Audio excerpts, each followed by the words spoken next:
All right, we are going to do number 43. Two blocks connected by a rope of negligible masses are being dragged by a horizontal force. Suppose that F is 68 newtons. Okay, so let me just draw this. So here you have a force. You have M1 connected by a rope, and then here you have M2, and then that's it. And then there's a force that's dragging these two objects. So, I'm going to do the forces diagram. So I'm going to draw N1G, and this is going to be the normal force, and this will be the tension that's going to be dragging it. We're going to pretend that this is going to be on ice or something. So the same thing here, N2G, or at least that's the way I like to do first. And then here's the normal force, and here is going to be some force that we're pulling on the object. Now, the force here that they say is going to be 68 newtons.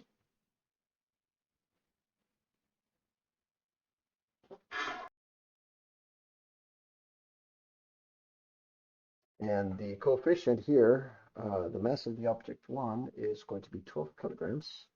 The mass of the object 2 is going to be 18 kilograms. This up. Drag this down here. There you go. So the coefficient of kinetic friction is going to be 0.1. Whatever those values are. All right. So we're going to presume that it overcame static friction and the object is in motion.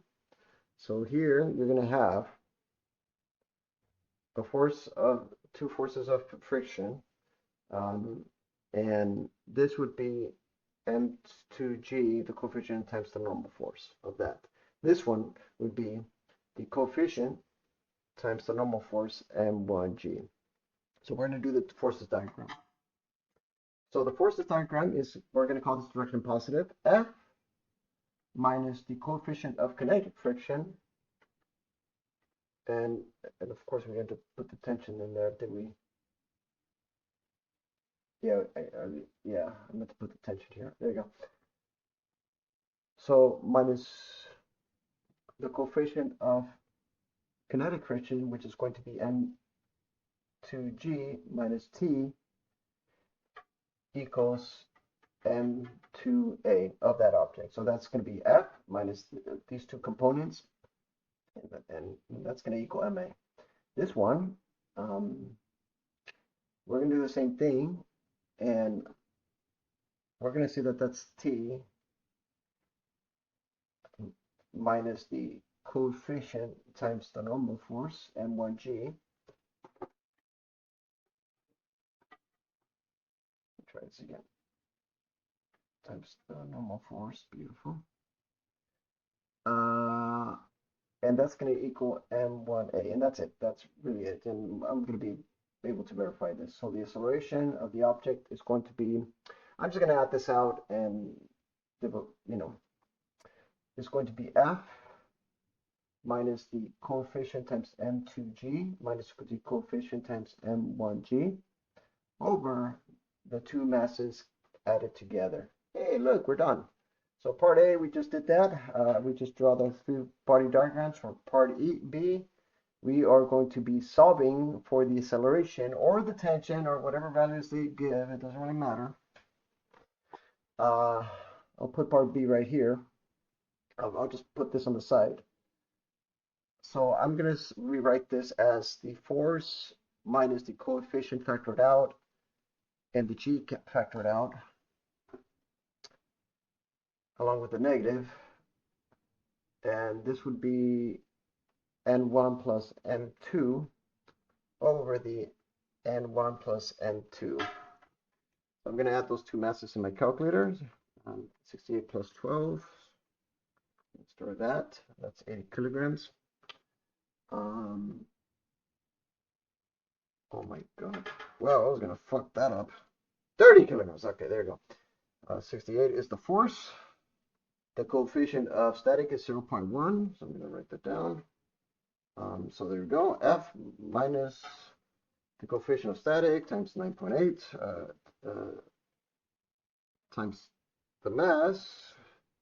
So put all that together, divided by the mass of both of those objects added together. The acceleration, I'm going to store this, is going to be, and I'm going to verify this. So the acceleration here, once you get your value, is 1.29 meters per second square. I like to get the acceleration first because once you have that, you can plug into these two equations and verify your tension. So I'm going to do that right now. So the tension here is going to be F minus the coefficient times the normal force, M2G minus M2A. The other one is going to be N1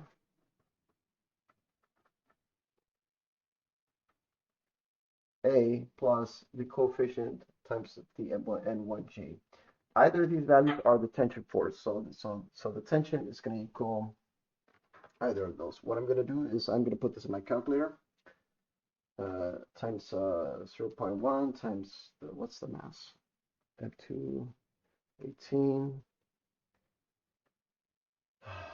or yeah, whatever. 18 times 9.8 minus 18 times the acceleration, which I think I stored that already. So let me see if I did. I don't know if I did. I did. Okay. So I got the tension of being 27.20 newtons. But I'm going to verify this on the other equation. So I'm going to take the other mass and one that was 18 or yeah, I lost track. I'm so high right now. All right. I hope this helps.